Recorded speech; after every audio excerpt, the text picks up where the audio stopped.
एक LIC agent की monthly average income है 14,487 रुपए एक महीने में एवरेज LIC एजेंट कमाता है। जी हाँ साहब, आपने सही सुना है, यानी 500 रुपए से भी कम एक LIC एजेंट की आमदनी है। और दोस्तों यहीं पे हमारे देश में जो अनस्किल्ड वर्कर हैं, जो बहुत ज्यादा स्किलफुल नहीं है, उनकी इनकम करीबन 17,000 समथिंग है, और जो सेमी स्किल्ड हैं उनकी इनकम करीबन 19,000 समथिंग है। मतलब एक LIC एजेंट की जो मंथली इनकम है वो जो स्किल्ड और अनस्किल्ड लोग हैं उनसे भी कम है। तो सवाल ये है कि LIC जिसके पास 51,00,000 करोड़ की संपत्ति है, जो भारत की सबसे बड़ी बीमा कंपनी है, दुनिया की चौथी सबसे बड़ी बीमा कंपनी है, लेकिन LIC को इस मुकाम पे पहुंचाने वाले लोग हैं, LIC को ये जो कुबेर का खजाना बनाया वो है LIC के एडवाइजर एजेंट। तो आखिर उनकी जिंदगी खस्ताहाल क्यों है? आखिरकार वो क्यों मजबूर है एक खस्ताहाल जिंदगी जीने के लिए? इसका जिम्मेदार कौन है? दोस्तों बहुत ही गंभीर और पावरफुल और जमीन से जुड़ा हुआ हकीकत का वीडियो है। कोई इसके बारे में बात नहीं करना चाहता। एज जिम्मेदार नागरिक भी या ट्रेनर भी, कोच भी, मैं इस वीडियो पे बात करना चाहता हूं। क्या दोस्तों बात करूं? सबसे पहले बात करूंगा, कुछ मैं आपको आंकड़े देने वाला हूं जिनको सुन के आपके होश उड़ जाएंगे कि LIC का जो अभिकर्ता है पूरे इंडिया में स्टेट वाइज उसकी महीने की आमदनी कितनी है। दूसरी बात करूंगा, इसका जिम्मेदार कौन है? क्या जिम्मेदार LIC है या इसका जिम्मेदार कोई और है? और फिर बात करूंगा कि अगर आप LIC में हैं और इतने साल से पैसा नहीं कमाया, आप आगे फ्यूचर को बदलना चाहते तो आपको क्या कड़े डिसीजन लेने पड़ेंगे अपने जीवन को संवारने के लिए। तो दोस्तों इस वीडियो को आपको दिल से देखना है। मैं ये कंटेंट आपको इसलिए बना के दे रहा हूं कि मैं चाहता हूं सुधार हो, और फिर बोल रहा हूं मेरा उद्देश्य यहां पे किसी तरह की कोई नेगेटिविटी या नेगेटिव न्यूज फैलाना नहीं है। आई बिलीव, मैं वही बात करता हूं जो मैं पर्सनली बिलीव करता हूं एंड विल रिस्पॉन्सिबिलिटी। दोस्तों मेरा नाम है Ravi Sichana, I am the founder of phone to force system. एक मिशन है इंडिया में अगले 5 साल में 1 लाख लोगों के जीवन को बदलना है। उनको MDRT रास्ते में हो जाएगा 1 लाख पर मंथ कमाना है, ताकि वो अपने पैरों फाइनेंशियली फ्री हो सके। आज जो डेटा है, आज जो 14,487 रुपए एक एजेंट कमा रहा है, इसको 10 से मल्टीप्लाई करना है। ये दोस्तों मिशन लेके चला हूं। अगर आपको वीडियो अच्छा लगे तो कमेंट्स कीजिएगा, ना भी अच्छा लगे तो भी आप कमेंट्स करना, क्योंकि मैं और आप एक परिवार है और मेरा उद्देश्य यहाँ पे मिस्टर परफेक्ट बनना नहीं है। जो भी है बोल रहा हूं, आपको समझा रहा हूं। आइए दोस्तों बात करते हैं, LIC का जो एजेंट है उसकी महीने की एवरेज इनकम कितनी है स्टेट वाइड, और फिर बात करेंगे इसका जिम्मेदार कौन है। दोस्तों पहले एक बात को समझो, LIC भी एक कंपनी है। क्या बेचती है? Insurance, financial product. मान लीजिए एक कंपनी है, ये एग्जांपल लेते हैं, मान लीजिए कंपनी बनाती है कंप्यूटर। तो ये कंपनी है, सामान बनाती है, इसका ग्राहक ये है, कस्टमर है। तो ये कंपनी और ये कस्टमर। अब इस कंपनी का जो सामान बेचता है इसको बोल सकते हैं डिस्ट्रीब्यूशन पार्टनर, DP। ठीक है भाई, कोई कंपनी है अपना सामान बेचने के लिए डिस्ट्रीब्यूशन पार्टनर बनाती है, चाहे वो कंपनी कार बेचे या पानी बेचे या दूध बेचे। अगर आप दिल्ली में रहते हैं तो मदर डेयरी का दूध कौन बेचता है? जो उसके आउटलेट है। ऐसे ही LIC ये है, और LIC के जो डिस्ट्रीब्यूशन पार्टनर है वो आप लोग एक LIC एजेंट है, किसी भी कंपनी से आप जुड़े हैं। तो देखिए मुद्दे की बात ये है कि LIC 1956 में शुरू हुई 5 लाख रुपए की पेड अप कैपिटल से। अब वो कंपनी 50,00,000 करोड़ से ज्यादा होगी। कितने गुना होता है आप लगा लेना, कई लाखों गुना हो गया। अच्छा, ऐसा नहीं कि आप LIC में 50 साल पहले से काम कर रहे हैं, लेकिन अगर आप इस संस्था के साथ में जुड़े हैं और 10 साल से ज्यादा आपको हो गया और आपने ग्रो नहीं किया, तो मतलब क्या है? कंपनी हो गई लाखों गुना, तो आपने क्या किया? अच्छा एक बात और इंपॉर्टेंट है, LIC में ये बात हो रही है एवरेज इनकम की बात हो रही है। LIC में कुछ एजेंट ऐसे हैं, 1 से लेकर 3 से 5% लोग हैं जो महीने में लाख रुपए प्लस कमाते हैं, जिनका फार्म 16 करोड़ों रुपए का है। मैं उनको पर्सनली जानता भी हूं और मैं उनके साथ एज ए ट्रेनर कुछ काम भी कर चुका हूं, करता भी हूं।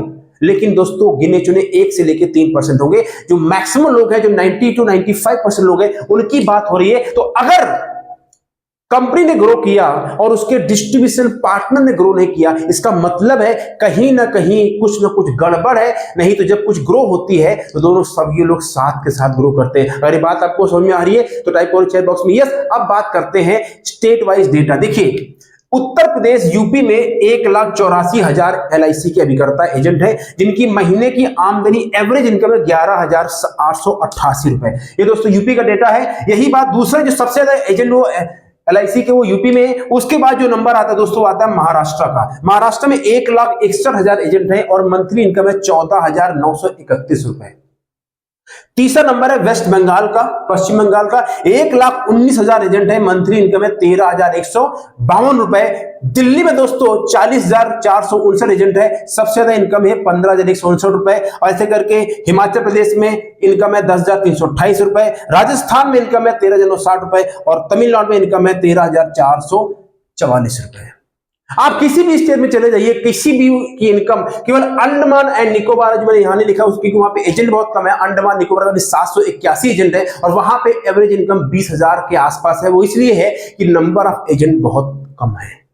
तो दोस्तों ये जो आंकड़े बता रहे हैं ना, ये आंकड़े एक्चुअली में देख के अजीब सा फील होता है कि यार इतना बढ़िया बिजनेस है, इतनी अच्छी कंपनी है, इतना बड़ा देश है और घर घर में जरूरत है, उसके बावजूद LIC का विकल्प की ये हालत है कि दोस्तों पैसा नहीं कमा रहे। देखिए बड़ी बड़ी बातें करना आसान है, इतनी बड़ी इंडस्ट्री है, मल्टी बिलियन डॉलर, वो सब ठीक है, कंपनियां पैसा कमा रही है, कंपनी के शेयर प्राइस बढ़ रहे हैं, बड़े बड़े इंश्योरेंस ब्रोकर पैसा कमा रहे हैं या ऑनलाइन फिनटेक कंपनियां पैसा कमा रही है। लेकिन दोस्तों जिन लोगों ने इंश्योरेंस को घर घर पहुंचाया, आज उनके बच्चे उस स्कूल में नहीं पढ़ पा रहे हैं, आज उनको जिंदगी में पैसों की प्रॉब्लम है और कोई इसके बारे में बात नहीं करना चाहता। मैं इसलिए बात कर रहा हूं, मुझे लगता है कि मेरी जिम्मेदारी है। तो पहली बात तो आप टाइप करो चैट बॉक्स में, आप चाहे LIC से जुड़े हैं या नहीं जुड़े हैं। क्या आपको जो मैंने आंकड़े दिखाए हैं इनकम से, क्या इनको देख के आपको दिल में दुख हो रही है? क्या आपको लगता है कि ये आंकड़े बदलने चाहिए? क्या इन आंकड़ों में 10 का गुना होना चाहिए? क्या जो आज LIC एजेंट की महीने की इनकम 14,087 रुपए है, क्या वो 1,40,000 होनी चाहिए? यस और नो टाइप करो चैट बॉक्स में। आप मंथली कितना इनकम LIC से कमाना चाहते हैं? तो सबसे दोस्तों पहला कड़वा सवाल है, दिल से बोल रहा हूं,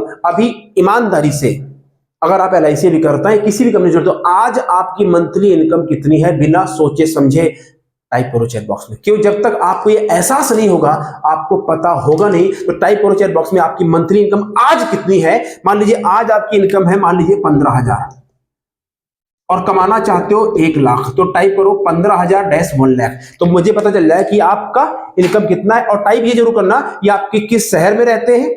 मान लीजिए अगर आप रहते हैं दिल्ली में, तो दिल्ली-15,000-1 लाख। तो मैं पर्सनली आपको हार्ट कमेंट दूंगा और पर्सनली मैं आपके कमेंट को पिन भी करने वाला हूं और आपके कमेंट को बहुत लोग पढ़ेंगे, ठीक है। अब दोस्तों बात करते हैं इसका जिम्मेदार कौन है। कौन है इसका जिम्मेदार? किसके माथे पे ये फोड़ना चाहिए जिम्मेदारी? दोस्तों बहुत जिम्मेदारी की बात समझो मैं क्या समझा रहा हूं। किसी को ब्लेम करने से, LIC की बुराई करने से, कंपनी की बुराई करने से, किसी की चुगली करने से कुछ नहीं होने वाला। और इस वीडियो को उद्देश्य भी LIC की बुराई करना नहीं, मैं खुल बता रहा हूं। उद्देश्य क्या है? उद्देश्य सुधार करना, ये उद्देश्य है। तो सबसे पहली गलती, अगर आप LIC की बीमा भी करता है और आपने जीवन में तरक्की नहीं करी, तो उसके जिम्मेदार आप हैं। क्या बात करते हो? यस। क्यों? क्योंकि आप LIC के एजेंट बाद में हैं, पहले आप इंसान हैं। पहले you are a human being, इस बात को समझो। पहले आप इंसान हैं, बाद में आप LIC एजेंट हैं। पहले मैं इंसान हूं, बाद में एक ट्रेनर और कोच हूं। तो एज ए ह्यूमन बीइंग भगवान ने आपको माइंड दिया है, बुद्धि दी है। Yes no? भगवान ने बुद्धि सबको दी है। ये बुद्धि जानवरों के पास नहीं है, ये बुद्धि भैंस और गाय के पास नहीं है, लेकिन हमारे अंदर बुद्धि है। तो आप ये बताइए, अगर आप 10 साल से किसी काम में है, 5 साल से किसी काम में है और आप तरक्की नहीं कर रहे हैं, तो उसका जिम्मेदार कौन है? आप बुद्धि क्यों लगा? आपने क्यों नहीं सोचा कि मैं तरक्की को नहीं कर पा रहा हूं? क्या वजह है? क्या आपने काम नहीं किया? अगर काम किया तो सही काम नहीं किया। क्या आपने सीखा नहीं? अगर सीखा नहीं तो क्यों नहीं सीखा? इसकी जिम्मेदारी कौन लेगा? तो सबसे पहले कहो, लिखो राइट नाउ चैट बॉक्स में, मैं जिम्मेदार हूं, आई एम रिस्पॉन्सिबल। अगर आप LIC को दोष दोगे तो आपकी जिंदगी निकल जाए, कुछ होने वाला नहीं है। पहला काम मेरी जिम्मेदारी है। मैं फेल हो गया, भैया मेरी जिम्मेदारी है, बस ये पहला सीख लो। आई एम रिस्पॉन्सिबल, जो भी रीजन है आप उसकी जिम्मेदारी ले लो। नंबर 1। नंबर तो कौन इसका जिम्मेदार है, जो अब आप सुनना चाहते हो, वो है LIC। ये बात कड़वी है, लेकिन मैं बहुत जिम्मेदारी के साथ बोल रहा हूं और ये बात मालूम है LIC को, ऐसा नहीं, LIC मालूम है। दूसरी जिम्मेदारी LIC को, उसका कारण ये है, LIC का जो दोस्तों शुरू से फोकस रहा, वो लोगों को फाइनेंशियल प्रोटेक्शन देने में रहा। मतलब क्या है? प्लान लॉन्च करो और प्लान लॉन्च करके एजेंट को पकड़ा दो, एजेंट जाके कस्टमर को बेच के आ जाएगा, बस यही तो था।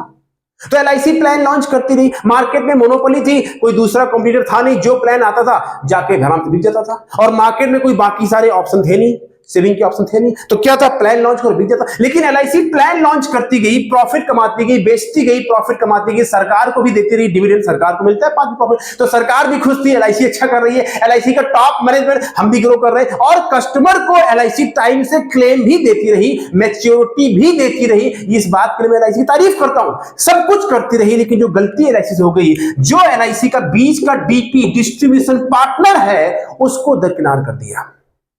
उसके लिए जो एक्चुअल है वो नहीं सोचा कि उसको क्या प्रॉब्लम आ रही है, उसकी कौन सी स्किल डेवलप करनी, उसके लाइफ में क्या चैलेंजेस हैं, क्या एजेंट हमारा ग्रो कर रहा है। एलआईसी ने डेटा के ऊपर काम क्यों नहीं किया कि हमारे एजेंट की मन, और एलआईसी के पास तो सब डेटा होता है, आपने क्यों फोकस नहीं किया कि जब आपके इतने एजेंट जुड़े हैं वो पैसा क्यों नहीं कमा रहे हैं, क्यों नहीं आपने उनको ब्रांच बुला के उनसे मीटिंग करी और पूछा कि आपके साथ क्या प्रॉब्लम आ रही है, क्यों नहीं किया। हाँ, कुछ आपने सुविधाएं दी, आपने उनको कुछ भत्ता दिया जो उनको ऑफिस दिलाना था, कुछ को आपने होम लोन दिया कम इंटरेस्ट रेट पे, कुछ को कार लोन, ये सब लोन, कार लोन देना वो अलग बात है। लेकिन जब तक एजेंट ग्राउंड लेवल पे मार्केट में काम नहीं करेगा, ग्राहक नहीं बनाएगा, पैसे नहीं कमाएगा, तो आप अगर उसको लोन दे भी दोगे तो आपको चुकाया कहां से हो। और सबको तो लोन नहीं मिला, उसी एडवाइजर एजेंट को मिला जो एजेंट पैसा कमा रहा है। तो दोस्तों, ये जो सबसे बड़ी बात है, जो एलआईसी से गलती हुई है, अगर ये एलआईसी का मैनेजर बात समझ ले कि एजेंट को एक्चुअल लेवल पे जो समस्याएं थी उसको इग्नोर किया और केवल फोकस किया नए प्लान लॉन्च करो, बिकवा दो, सरकार को टैक्स दे दो और कस्टमर को क्लेम दे दो। अगर इस बात से एग्री करते हैं तो टाइप करो बॉक्स में। और तीसरा दोस्तों जिम्मेदार कौन है, मैं ये भी बहुत जिम्मेदारी के साथ बात बोल रहा हूं, लेकिन दिस इज द रियलिटी दोस्तों, हमारा समाज, हमारी सोसाइटी। समाज दोस्तों हमारी क्या है, आज भी हमारे समाज में लोग ये सोचते हैं कि जो एलआईसी का बीमा एजेंट या किसी भी इंश्योरेंस कंपनी का बीमा अभिकर्ता जो एजेंट है वो टाइम पास आदमी है।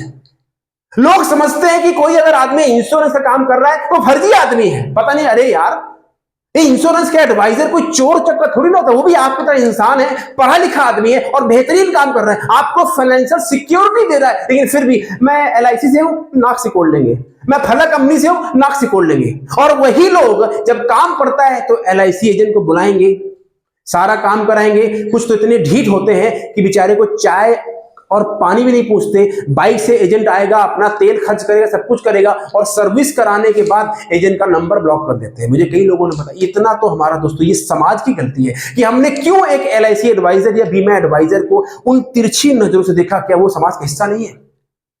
ये दोस्तों समाज भी जिम्मेदार है। और चौथा दोस्तों, अगेन ये कड़वी बात है, हमारी जो कोचिंग और ट्रेनिंग इंडस्ट्री है, खासकर इंश्योरेंस जगत की, कहीं ना कहीं वो भी जिम्मेदार है। और मैं भी एक ट्रेनर कोच हूं, मैं भी अपने कंधे पे ये जिम्मेदारी लेता हूं कि अगर एक एलआईसी एडवाइजर, किसी भी इंश्योरेंस कंपनी का एडवाइजर मेरे साथ जुड़ता है और मैं उसके जीवन में किसी तरह का अगर परिवर्तन नहीं कर पाता हूं तो मैं अपनी गलती मानता हूं। दोस्तों, हमारी ट्रेनिंग इंडस्ट्री ने दोस्तों क्या किया, हमारी ट्रेनिंग इंडस्ट्री ने जो एलआईसी एडवाइजर या एडवाइजर की जो सबसे बेसिक प्रॉब्लम है वो है उनका आत्मविश्वास, उनका ह्यूमन माइंडसेट, इसकी दोस्तों प्रॉब्लम है। और उसके बजाय, उनको डेवलप करने के बजाय हम लोग फोकस करते रहे ये प्लान, ये बेसिक, फलाना ढिकाना, ये कॉम्बिनेशन, ये ऊपरी बातें दोस्तों करते हुए जो बेसिक रियल नीड है उसके ऊपर फोकस नहीं किया गया। ये 4 रीजन है जो मुझे ऐसा लगता है कि हमारे देश में ना सिर्फ एलआईसी, बाकी भी जो इंश्योरेंस एडवाइजर अगर वो पैसा नहीं कमा रहे तो कहीं ना कहीं यही रीजन है कि बाकी जो इंश्योरेंस कंपनियां हैं वो ये सोचती हैं एडवाइजर एजेंट आएगा, अपनी नेचुरल मार्केट में जो उसके चाचा ताऊ मामा मौसियां हैं उनको पॉलिसी बेचेगा और बिजनेस छोड़ के चला जाएगा, हमारे पास पैसा आ जाएगा। आज भी कई इंश्योरेंस कंपनियां इसी फिलॉसफी जिंदा है, एजेंट लाओ, उसकी नेचुरल मार्केट खाओ, उसको निचोड़ के नींबू की तरफ फेंक दो। ये दोस्तों मेंटालिटी है। अब आप टाइप करो चैट बॉक्स में, इनमें से कौन सा रीजन आपको लगता है कि एलआईसी एजेंट जो मंथली इनकम 14,487 रुपए है, इसका जिम्मेदार कौन है। अब बात करता हूं समाधान क्या है, क्या जानना चाहेंगे आप लोग। तो सबसे दोस्तों पहला काम करना है आपको, अगर ये वीडियो आपको अच्छा लग रहा है तो मेरी आपसे विनती है इसको फैलाइए, इसको शेयर कीजिए ताकि लोगों को पता लगे एक्चुअली ग्राउंड लेवल प्रॉब्लम क्या है। तो कम से कम अभी राइट नाउ 5 लोगों को शेयर कीजिए और कमेंट्स करिए इसमें राइट नाउ व्हाट जो आपको लगता है कि इंपॉर्टेंट है, एंड देन सब्सक्राइब तो आपने कर ही लिया होगा बिकॉज आई नो कि वी आर अ फैमिली। पहला काम है करना है, अगर आपको लगता है इस बिजनेस में भविष्य है और आपने इसमें टाइम लगाया है और आप अपने को बदलने के लिए तैयार है तो मैदान छोड़ के भागना नहीं है। डू नॉट क्विट, मैदान नहीं छोड़ना, डोंट क्विट। छोड़ के भागना समाधान नहीं है। अगर छोड़ना था तो पहले छोड़ दे, अब क्यों छोड़ रहे हो। तो quitting is not the solution. छोड़ दोगे क्या हो जाएगा, कुछ नहीं होगा।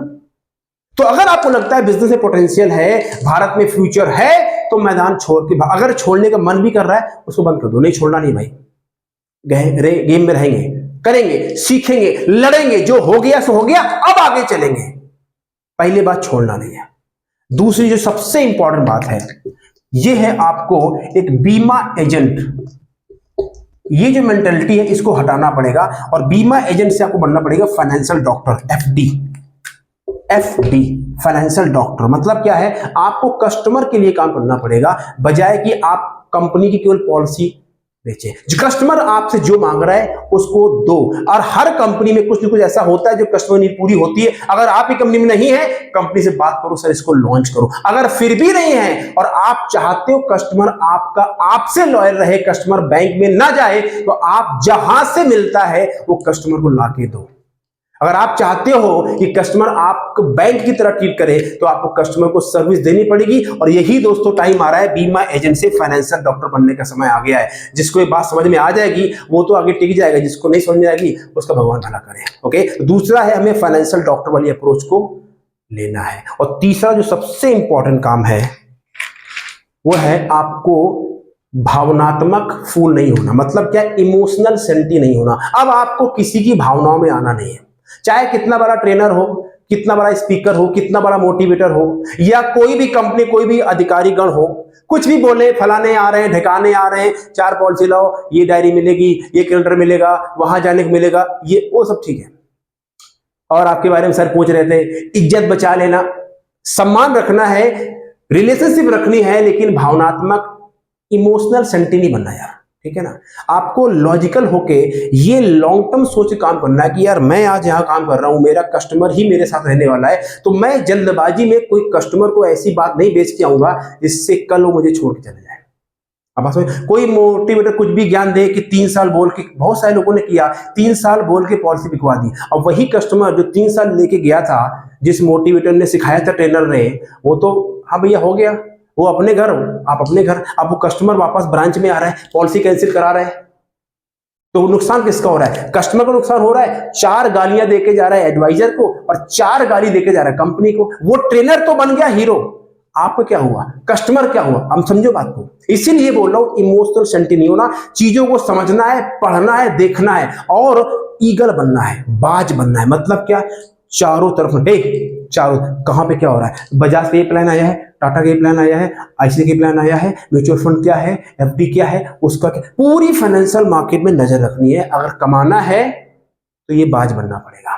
मैंने आपको सारा समाधान बता दिया है। अगर आप इस बात से एग्री करते हैं तो बोलो यस और टाइप करो चैट बॉक्स में कौन सी बातों से आप एग्री करते हैं, कौन सी बात डिसएग्री करते हैं। और अगर आपको लगता है वीडियो आपको शेयर करना चाहिए तो शेयर करो, सब्सक्राइब करिए। थैंक यू वेरी मच, आप जुड़े हैं, टेक केयर, गॉड ब्लेस। और दोस्तों जो कल वीडियो लाने वाला हूं वो बहुत शानदार होने वाला है, टाइटल नहीं बताऊंगा अभी, आपको बस देखना है। रात को 9 बजे, टेक केयर, गॉड ब्लेस।